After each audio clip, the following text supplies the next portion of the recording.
През 2006 година българинът доктор Леон Москона бе номиниран за наградата Темпълтън, една от най-престижните награди в света.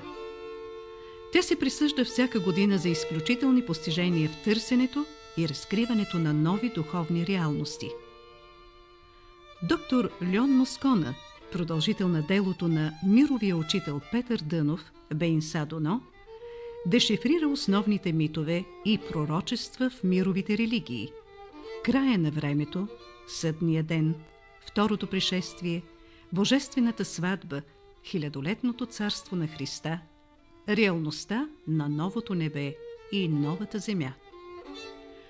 Уникалният принос на доктор Москона в духовната култура на човечеството е неговото посвещение в Апокалипсиса като ключ за решаване на актуалните проблеми в живота на съвременното човечество. От 3 десетилетия доктор Москона изучава пророчествата в различните религии и тълкува техните основни митове. Той разглежда ученията за свършека на света и по-специално Апокалипсиса на свети Йоан в позитивна светлина.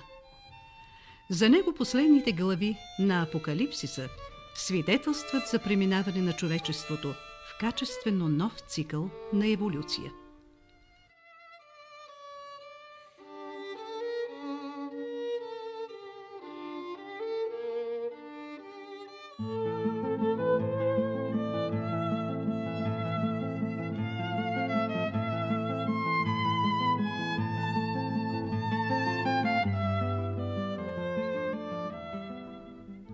Сега духовната група, ръководена от доктор Леон Москона, се изкачва на свещената планина Рила, за да преживее вълнуващите предсказания на свети Йоан за идващата реалност на новото небе и новата земя.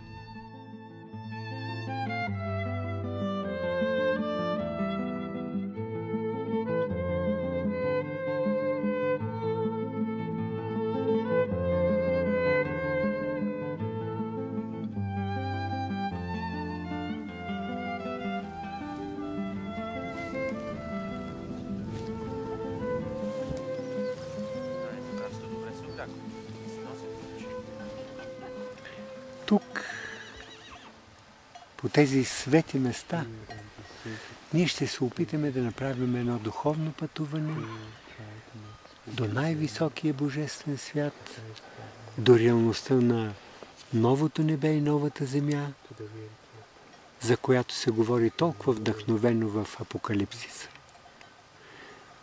Ние ще се опитаме да се свържем с Христос, с Учителя, който е оставил тук толкова свети вибрации,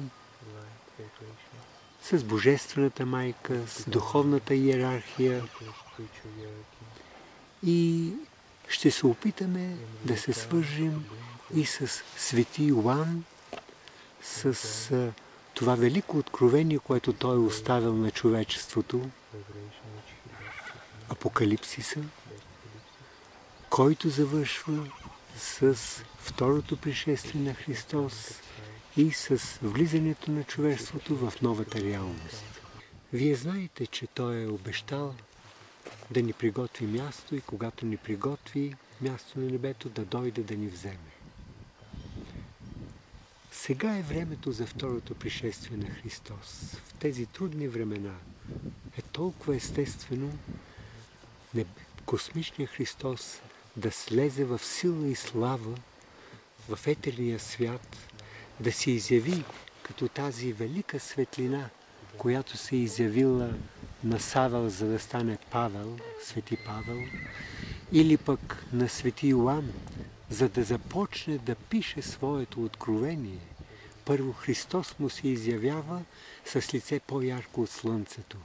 Ние просто ще се опитаме да направим едно духовно пътуване в Апокалипсиса, водени от живата светлина в Христос, преминавайки през основните архетипи в тази свещена книга. Небесните архетипи имам предвид за престола на Бога, за хълма Сион и 144 000 посветени, след това за божествената сватба, за битката на конника с звяра, за хилядолетното царство на Христа, за страшния ден, за да може да влезем в новата реалност. И не е случайно, че Йоан веднага след това грандиозно апокалиптично видение за Възкресението и съдния ден вижда реалността на новото небе и новата земя и светия град Йерусалим, който слиза из небето от Бога като невеста, приготвена за мъжа си. Всички тези архетипи са дълбоки символи за истината за Бога, творението, човека създаден по образ и подобие Божие, и каква велика радост е на това свято място да се опитаме да тръгнем от архетип към архетип, като пътеводни такива знаци, водени от светлината на Христос. И разбира се, тук ние ще бъдем в непрекъсната връзка с нашия обичан учител Бен Садоно, защото в тези свети места всяко езеро, всяко хълмче, ето го и молитвения връх, пази светите вибрации на учителя и на братството около учителя, които са записали толкова славни страници в книгата на живота, в книгата на мистериите, на мисиянския план за спасение на човечеството. Ще бъдем във връзка с учителя, с братята и сестрите, с братството. Ще направим връзка и с светлите същества тук, с космични сили, които се проектират тук на това свято място. Разбира се, ще се свържем и с мировата женственост, с Света Богородица, с други изяви на мировата женственост. Ще почувстваме свещеността на това място, на цялата земя. Утре сутрин ще се помолим да има изгрев хубав и в слънцето да можем да видим слънчевия лъбос, да посрещнем духовното слънце, което озарява цялата земя и което е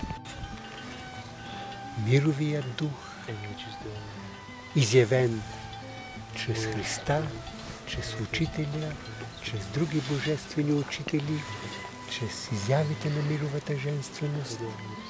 И по този начин някак си да видим слънцето като пътеводната звезда, която ще ни води към новата реалност. И тъй аз бих предложил просто така да се помолиме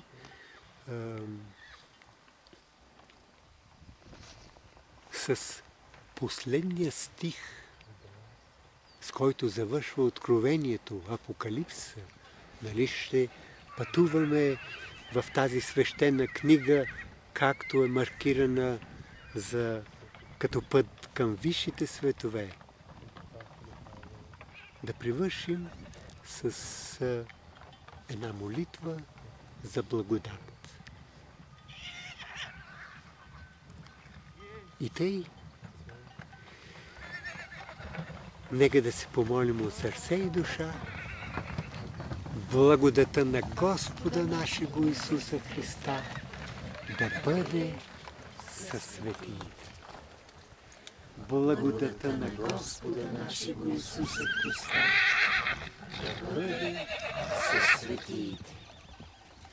Благодата на Господа нашего Исуса Христа да бъде със светиите.